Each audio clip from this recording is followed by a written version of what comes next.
जायगायाव जों गिदिङो जों राइडार्सबो ओमफ्राय जों जुदि रोंखा राखा जानानै जोंनि जायगाखौ जों खुद जुदि जों डेभेलप खालामाबा टुरिज्म जायगाखौ जुदि जों डेभेलप खालामाबा सोर खालामो जुदि गुबुन हादोरनि बा गुबुन जायगानि मानसि फैनानै जुदि थाफैयोब्ला बिसोर सोंगोन जमदुवार केम्प बा खालामाथि केम्प बा मानास केम्प बिसोर खुलुमबाय रायजो राजा नोंथांमोन दिनैहाय मोनसे रेजर्ट अपेनिं खालामनो फैगासिनो बा थांगासिनोबो दङ ओरैहाय जाहैबाय बागमारा मालिबिटार गासिबो सहैगोन ओरैहाय भुटान बर्डारबो सहैगोन ओमफ्राय ओरै जाहैबाय बङाइगाव चापागुरि रड बियो ओमफ्राय खाथियाव दङ हाग्रामा दालां ओमफ्राय बिनि एटाच दङ जाहैबाय इथा बानायग्रा फेक्ट्रि ओमफ्राय लोगोसे बिनि खाथियावनो गांजेमा रेजर्ट ना दिनैहाय अपेनिं खालामजेनबाय बावहाय एसे नायनानै बा हाबफैनानै इन्टारेस्टखौ लाफैनो हागोन बिनि धाबानि जानाय खावनाय जेरै नाम एरै मानसि दै मानसिया नै बे सिगाङाव नै बेफोरखौ नुनो मोनगोन मा अबस्था नुबाय गिथावथावसो बियो मा गारिनि थाव टेंकि बियो हेलमेट ओमफ्राय नैबे मानि नुबाय दा बियो गासैबो नै बेफोरबो बाइकनि माबाफ्रानो गासैबो जन्त्रपातिफ्रानो ओरैबायदि डेन्जारखा बिनि लाइट जोंनायखौबो नुगोन बेफोरखौ नायोबा बिराद डेन्जार मानसिया बे गांजेमा रेजर्टनि बिगोमायाना बायदि रोखोमनि बिदिनो फिसा फिसा बानायो आरोखि ना जों हाबलांनानै नायनि सिङावहाय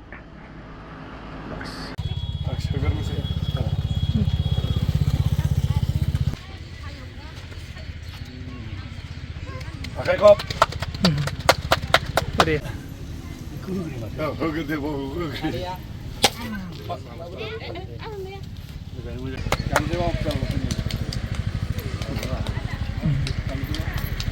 गांजेमा नेचार एस्केप गांजेमा नेचार एस्केप गांजेमा रेजर्टआव नै बेफोरबायदि जुबिन गार्डनि वालाव ओमफ्राय ना बे बाजासालाय बा माथो माबा सिथाब जुब्लुंनायसो माथो नै फट' खेबनो माने नोंखौ भिडिअसो लागोन आं बेफोरनो आरो क्रिएटिभा आरोबाव बे सिङावहाय थानायनि थाखाय सुबिदा दंबावो फिसा फिसानो जों हाबलांबावनि ओमफ्राय जिरायग्रा बेफोरबायदि गांजेमा रेजर्ट ना थानायनि थाखाय फिसा फिसा मा होनोमोन टेन्ट दंखायो रायमना केम्प जमदुवार ओमफ्राय मा सिकनाझार केम्प बायदि सोर बहा थानो गोसो सिकनाझाराव थानो ना रायमनायाव थानो ना जमदुवाराव थानो नै बिदिनि केम्पआव थानायनि मजा लाफैनो हागोन आरोखि ना बिदि जों बेफोरबायदियाव गोदो उन्दुना फैखांबाय ओमफ्राय आरो नै अर सावनायनि सुबिदा अर सावनायनि हराव बनफायार ना मा होनो बिदियावहाय जाबावगोन गोसोबा बेजों खारलांनोबो हाबाय गोदान नालाय जागायजेनदों दिनैहाय हाग्रामा दालां खाथिजों जेबो मोनसे धाबा गैया रेजर्ट बेफोरबायदि गैया फैनानै नैबेयावहाय थाफैनो हागोन आरोखि ना रायमनानो जमदुवारनो सिकनाझारनो माबा माबि बिदियाव केम्प खालामफैनो हागोन फैनानै थाफैनांगोन बेफोरनि इन्जयखौबो लानांगौ सम ओमफ्राय नै बावहाय मेथाइ खननो गोसो बायदि होसिख्राव खननो हागोन ओमफ्राय बे रेस्ट हाउस बेफोरावनोसै आरोखि बनफायार माफायार गासैबो जारलाजोबगोन बावहाय दिनैनिफ्राय अपेनिं जाजेनबाय जानाय लोंनाया खिन्थु गाबोननिफ्रायसो जागोन दिनै जानाय नङा बाबु बिफुं सायाखै नामा बा थाजिन फैबाय नामा ए दामग्राबो दङथ' नै दामग्राया देलाय दामनायलायसे बिदि दामनानै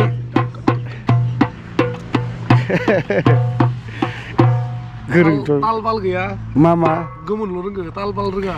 खुनु माबा गैया गोमहोनोल' हाखायो आरो होबावलाय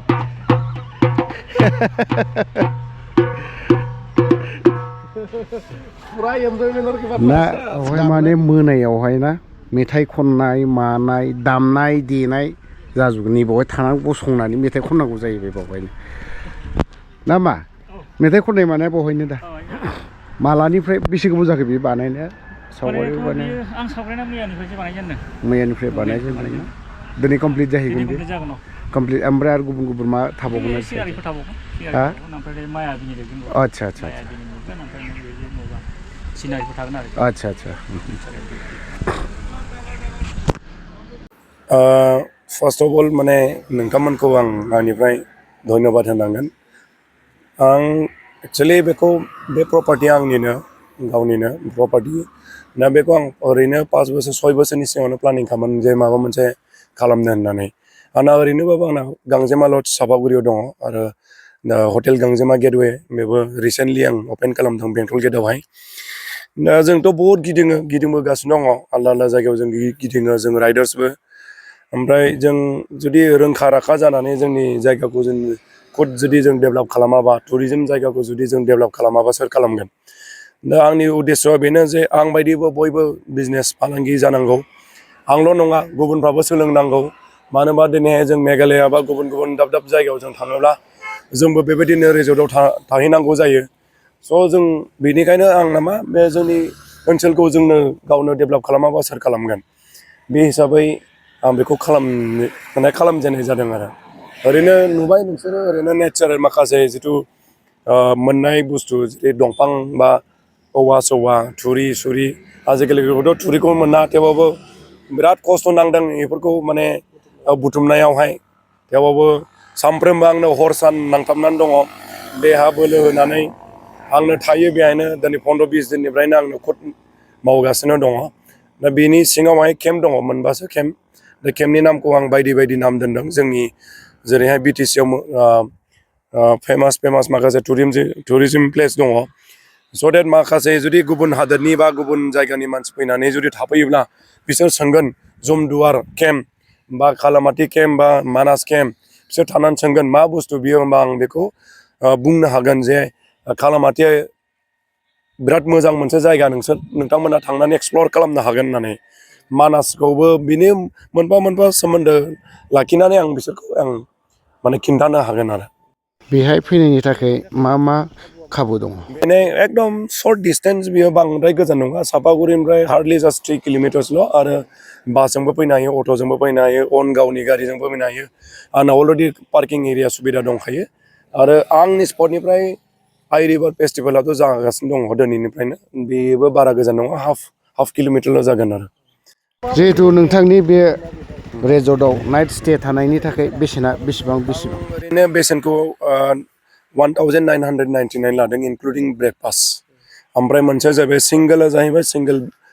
केम्पआ जाहैबाय बेयो 1499 बेबो इनक्लुडिं ब्रेकफास्ट थागोन ओमफ्राय जानाय लोंनाय गासिबो सुबिदा दङ बेहाय